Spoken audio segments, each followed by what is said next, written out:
పేదవాడి పక్షాన నిలబడతాం, ప్రజా గొంతుకై నినదిస్తాం. వాయిస్ ఆఫ్ వాయిస్లెస్, తెలుగువారి మనస్సాక్షి సాక్షి టీవీ.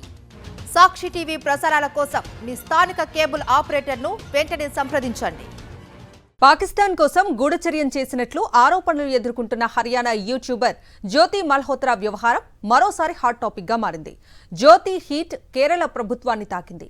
కేరళ పర్యాటక శాఖ తరఫున ఆమె ప్రచారం చేసిన విషయం తాజాగా బయటకు వచ్చింది. ప్రపంచ పర్యాటక హబ్గా కేరళను అభివృద్ధి చేయటమే లక్ష్యంగా రాష్ట్ర పర్యాటక శాఖ 41 మంది ఇన్ఫ్లుయెన్సర్లతో ప్రమోషన్ కార్యక్రమాలు నిర్వహించింది. ఇందులో జ్యోతి మల్హోత్రా కూడా ఉన్నట్లు సహచట్టం ద్వారా వెల్లడైంది. జ్యోతి కేరళ ట్రిప్ మొత్తం ఖర్చు కేరళ సర్కారే భరించింది. ప్రయాణం, బస నుంచి టూర్ షెడ్యూల్ వరకు అన్ని సౌకర్యాలు ప్రభుత్వమే కల్పించింది. వీడియోలు చిత్రీకరించడంలో సహాయం చేయడానికి ఒక ప్రైవేట్ ఏజెన్సీని కూడా నియమించింది.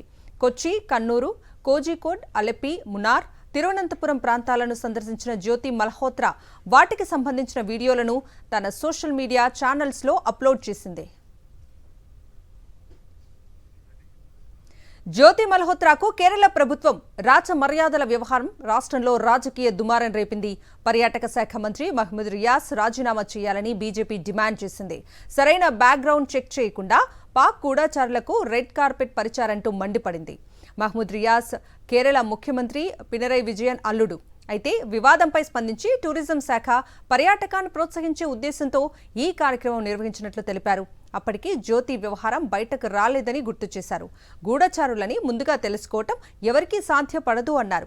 పెహల్గాం ఉగ్రదాడి, ఆపరేషన్ సింధూర్ తర్వాత ఈ ఏడాది మే నెలలో గూఢచర్యం ఆరోపణలపై జ్యోతి మల్హోత్రాను పోలీసులు అరెస్ట్ చేశారు.